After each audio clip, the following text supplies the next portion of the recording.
शरद ऋतुसँगै आगमन हुने नेपालीहरूको महान चाड बडा दशैं साँच्चै निकै खुसी तुल्याउने गर्दछ। अझै घर वरिपरि अनि बाटो घाटो सफा गरेर उघारो बनाउँदा दशैं आए जस्तै लाग्छ। कैयौं पानी र हावाहुरीले तहस नहस बनाएका घरहरूमा रातो माटोले लिपेर टिलिक्क बनाउँदाका क्षणहरू अझै याद छन्। लाग्छ त्यो कुनै पेन्ट लगाइएको छ। घरबाट टाढा भएकाहरूलाई भेट गराउने महान चाड निकै रमाइलो लाग्छ। अझै खुसीको पल त तब लाग्छ जब बाबाले ल भन यसपालि के किनिदिउँ भनेर प्रश्न गर्दा लाग्छ कि बल्ल दशैं आएछ। च्यातिएको टोपी र वर्षौं पुरानो कोट र एउटा उग्रिएको कट्टु लगाउँदै सोध्नुहुन्छ र त दशैं आए झै लाग्छ। अल्ला घरे काका अनि डाँडा घरे काइला पनि घर आएका छन् रे लाहुरबाट भनेको सुन्दा बल्ल दशैं आए जस्तो लाग्छ। ऋण नै काटेर भए पनि मनाउनु पर्छ भन्ने हाम्रो चलन गलत नै भए पनि एकछिनलाई खुसी नै ल्याउँछ दशैंले। पुरानो कमिजलाई नमिल्दो धागोले सिलाएर लगाउनुको मजै बेग्लै हुन्छ। अझै टीका लगाएर दिने त्यो रातो नोट भन्ने बित्तिकै खुसीको सिमाना नै हुँदैन थियो। बच्चा बेलाको हरेक सपना र चाहना पूरा गर्ने चाड दशैं नै थियो। दशैंमा यस्तो किन्छु, यस्तो लगाउँछु, उस्तो लगाउँछु, त्यो किन्छु, यो किन्छु, तर यी सब दशैंको पैसामा अडिने गर्थ्यो। त्यसैले त खुसी लाग्थ्यो त्यो पल। निधारमा रातो टीका र ठाउँ ठाउँमा सिलाइएका नमिल्लो कपडा र टाउकोमा जमरा लाएर पिङ खेल्न निस्कन्थ्यौं र त रमाइलो लाग्थ्यो दशैं। नयाँ कपडा नकिनिदिने भनेर कुनै संकेत थाहा पाउने बित्तिकै पहिले नै अनसन बस्ने गर्थ्यौं। सबैको घर उज्यालो झिलिमिली हुन्थ्यो। दिउँसै हिँड्न डर लाग्ने ठाउँमा पनि त्यति बेला छुट्टै जोस आउँथ्यो। टीका लगाएर पाएको त्यो रातो नोट लिएर पटक्का किनेर पड्काउँथ्यौं र त रमाइलो लाग्थ्यो र त दशैं आए झै लाग्थ्यो। जतिसुकै ठुला नोट दिए पनि नमान्ने म रातो नोट भन्ने बित्तिकै सारा खुसी त्यसैमा भए जस्तो गरेर रमाउँथे र त दशैं आए जस्तो लाग्थ्यो। कैयौं महिना पनि चाख्न नपाएको मासु, दशैंमा त खाजा खाना सबै मासु। मासु भित्र मासु बाहिर जताततै मासु हुन्थ्यो र त खुसी लाग्थ्यो दशैं।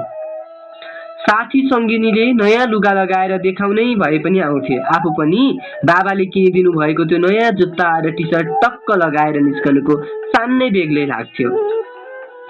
घर नजिकैको बरमा झुन्डाइएको पिङमा बसेर मासु चपाउनुको सान्नै बेग्लै हुन्थ्यो। रातो नोट बोकेर दगुर्दै लङ्गुर बुर्जाको खालमा राख्नुको मजा नै बेग्लै थियो।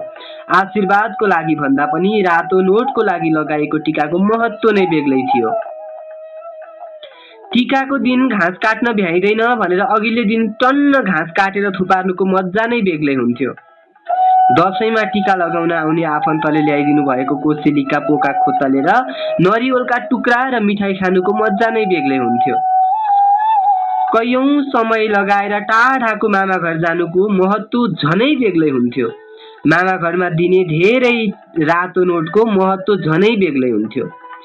आउँदै गरेको विजया दशमी तथा शुभ दीपावलीको पावन अवसरमा सम्पूर्ण शुभेच्छुक तथा समस्त देशवासीहरूमा सुख, शान्ति, समृद्धि र उत्तरोत्तर प्रगतिको लागि हार्दिक मङ्गलमय शुभकामना व्यक्त गर्दछु। एचएच फुच्चे कुशल अर्थात् कुशल कणेलले धादिङ हाल चितवनबाट पठाउनु भएको रचना मैले वाचन गरेँ। उहाँले आउँदै गरेको दशैंको शुभकामना दिनुभएको छ।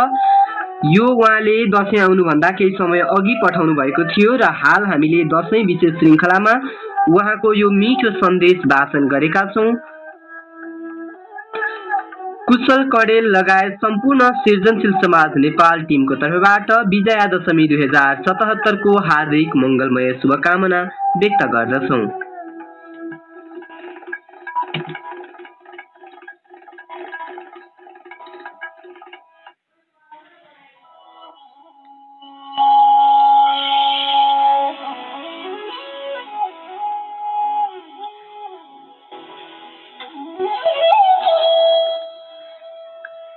नमस्कार, हामी सुन्दैछौँ सृजनशील समाज नेपाल आस्लुनको प्रस्तुति साहित्यको कहर सिजन 2।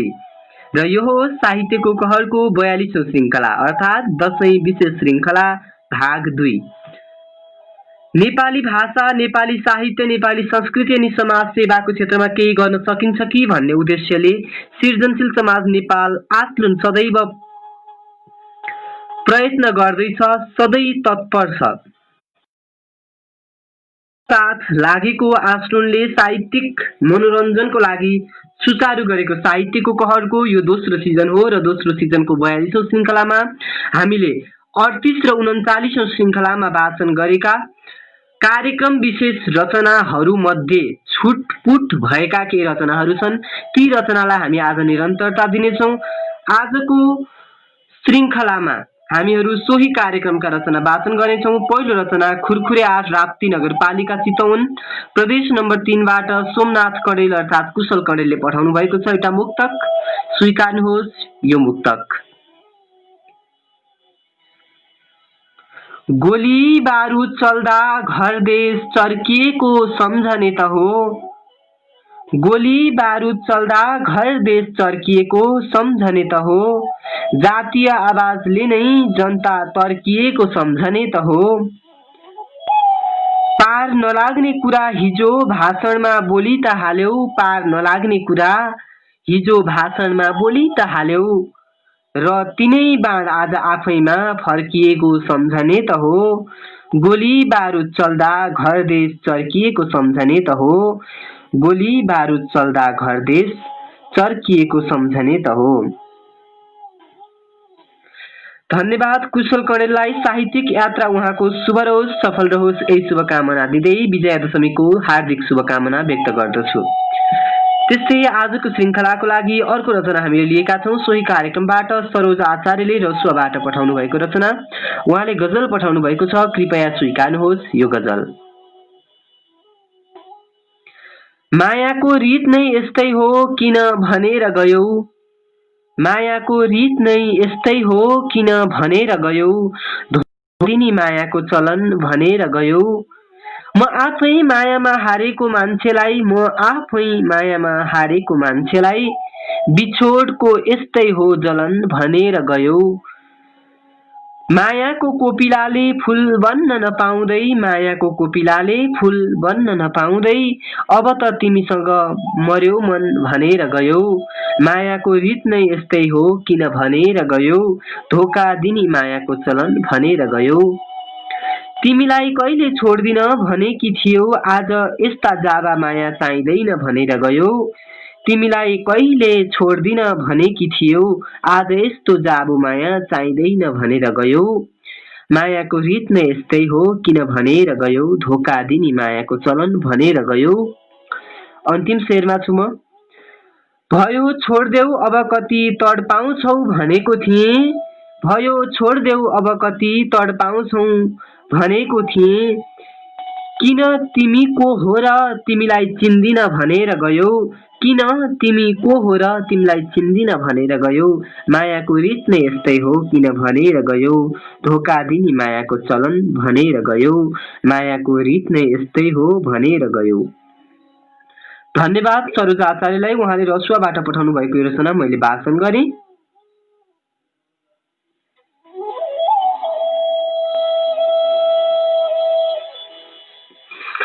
अर्को रचना हामीले सुदूरपश्चिम प्रदेशबाट लिएका छौँ। जय बागेश्वरी 2 खप्तड छेडेदह गाउँपालिका बाजुराबाट भूपेन्द्र बुढाले पठाउनु भएको अर्को मुक्तक।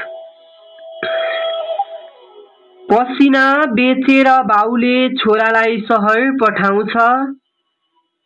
पसिना बेचेर बाउले छोरोलाई सहर पठाउँछ। छोरोले झन् घरमा दुखै दुखको लहर पठाउँछ। पसिना बेचेर बाउले छोरोलाई सहर पठाउँछ। छोरोले झन् घरमा दुखै दुखका लहर पठाउँछ। कस्तो संस्कार दिलाएछ उसलाई त्यो सहरले। कस्तो संस्कार दिलाएछ उसलाई यो सहरले। उस्तै कोसेली स्वरूप बाउलाई जहर पठाउँछ। उस्तै कोसेली स्वरूप बाउलाई जहर पठाउँछ।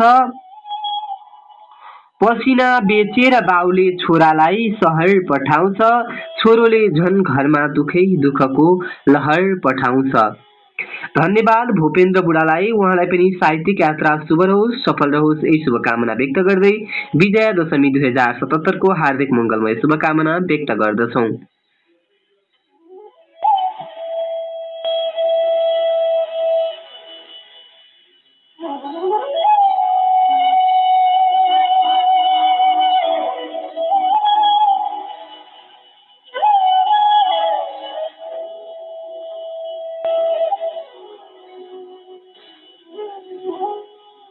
हाल म कमेन्ट तर्फ जान चाहे। हजुरहरूलाई यस श्रृङ्खला कस्तो लाग्दैछ, साहित्यको कहरमा सुधार्नु पर्ने कुराहरू के छन्, कृपया कमेन्ट सेक्सन मार्फत आफ्ना भावनाहरू प्रेषित गर्नुहोला।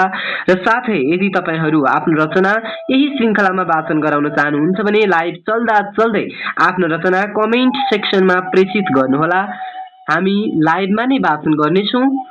र यदि आगामी श्रृङ्खलाको लागि आफ्नो रचना पठाउन चाहनुहुन्छ भने डिस्क्रिप्सन चेक गर्नुहोला।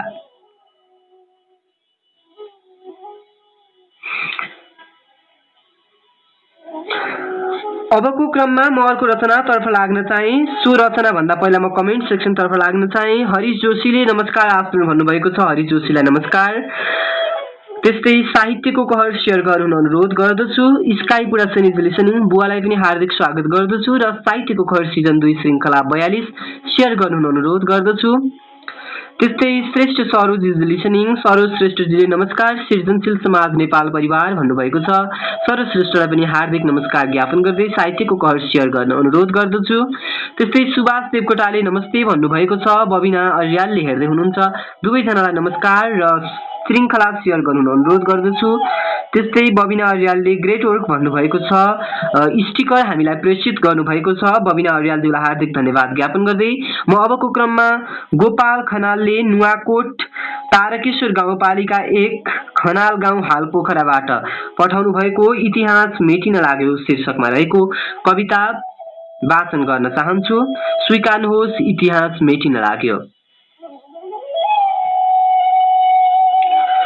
सुन्नेलाई कथा लाग्छ, भोग्नेलाई व्यथा, देख्न भोग्न नपर्नेलाई भनिदिन्छ के थाहा। सुन्नेलाई कथा लाग्छ, भोग्नेलाई व्यथा, देख्न भोग्नै नपर्नेले भनिदिन्छ के थाहा। यो कथा व्यथा यही समयको हो, समयले भएको घाउ बल्झाइरहेछ फेरि। राहतको नाममा आहत आइरहेछ यहाँ, सट्टामा खाइरहेछ पुर्खाले आर्जेको भूमि। आमा म कसरी पल्टाउँ तिम्रो नसामा अविरल बग्ने नदीहरूको लिलामी भइसक्यो रे। आमा म कसरी पत्याउँ तिम्रो नसामा अविरल बग्ने नदीहरूको लिलामी भइसक्यो रे। पैताला हुँदै तिमी माथिको शोषण अहिले छातीमा डोजर चलाएपछि पुनः बल्झिएको छ। रक्षकहरू नै भक्षक भएपछि के लाग्छ र जननी। तिम्रो अस्तित्व जोगाउने शपथ खानेहरू सत्ता, शक्ति र सम्पत्तिमा अल्झिरहेका छन्। 12 वर्षमा खोलो फर्कन्छ भन्थ्यौ, तर यहाँ त वर्षौं अघि गुमाएको केही फिर्ता भएको छैन। यो मिचिएको नभई कुर्सीमा अल्झिएकाहरूद्वारा बेचिएको भान हुँदैछ। जन्मभूमि सायद हामीलाई भ्रममा पारिरहेछ क्यारे। सन्तानको ममतामा चुर्लुम्म डुबेकी तिमीलाई विश्वास नलाग्न सक्छ। आफ्नै सन्तानले कसरी यस्तो गर्न सक्छ। तर आमा सत्ता अन्धो हुँदो रहेछ, आफूले आफू बाहेक केही सोचेन। तिम्रा छातीमा बुट बजारिँदा असह्य भएको छ आमा। भोलि घाँटी थिचेर शिर मेरो हो भन्न उसले के बेर। अहिले सन्तानकै लडाईँले आजित भयौ, सन्तान गुमाउँदाको पीडा कति सयौ। धरती बनेर कति सहन्छौ तिमी विद्रोहको ज्वालामुखी। जगाउन सक्ने वीर भक्ति बलभद्र र भीमसेन पुनः बन्न आदेश देऊ आमा। वीरता र स्वाधीनताको इतिहास मेटिन लाग्यो। वीरता र स्वाधीनताको इतिहास मेटिन लाग्यो आमा। वीरता र स्वाधीनताको इतिहास मेटिन लाग्यो। धन्यवाद गोपाल खनालज्यूलाई, उहाँले नुवाकोटबाट पठाउनु भएको रचना मैले वाचन गरेँ। अबको क्रममा म सरोज श्रेष्ठले कमेन्ट सेक्सनमा प्रेषित गर्नुभएको मुक्तक वाचन गर्न चाहन्छु। यो हाम्रो आजको श्रृङ्खलाको अन्तिम रचना हुनेछ। आउँथ्यो घरमा घोरले खसी अनि पो दसैँ आउँथ्यो, आउँथ्यो घरमा घोरले खसी अनि पो दसैँ आउँथ्यो, घन्काउँदै गीत आउँथे परदेशी अनि पो दसैँ आउँथ्यो, झिलिमिली घर लिङ्गे पिङ हालिन्थ्यो चौरमा, खेल्थे रमाउँथे नाच्थे हाँसी अनि पो दसैँ आउँथ्यो, आउँथ्यो घरमा घोरले खसी अनि पो दसैँ आउँथ्यो, घन्काउँदै गीत आउँथे परदेशी अनि पो दसैँ आउँथ्यो, घन्काउँदै गीत आउँथे परदेशी अनि पो दसैँ आउँथ्यो। धन्यवाद सरोज श्रेष्ठज्यूलाई। यहाँहरूले पनि आफ्नो भावना कमेन्ट सेक्सन मार्फत प्रेषित गर्न सक्नुहुनेछ। यदि तपाईँहरू पनि साहित्यको कहरको लागि आफ्नो रचना पठाउन चाहनुहुन्छ भने डिस्क्रिप्सनमा दिएको सम्पर्क नम्बर, इमेल ठेगाना, आस्लुन पेज र यही ग्रुपमा यहाँहरूले सम्पर्क गर्न सक्नुहुनेछ। त्यस्तै युट्युबबाट सुन्दै गर्नुभएका श्रोताहरूले कृपया सब्सक्राइब गर्नुभएको छैन भने सृजनशील समाज नेपाल नाम रहेको आस्लुनको औपचारिक युट्युब च्यानल सब्सक्राइब गर्नुहोला। मन परेमा लाइक कमेन्ट सेयर गर्नुहोला। त्यस्तै यो श्रृङ्खला कस्तो लागेको छ युट्युब कमेन्ट सेक्सनमा आफ्नो भावना प्रेषित गर्नुहोला, यही अनुरोध गर्न चाहे।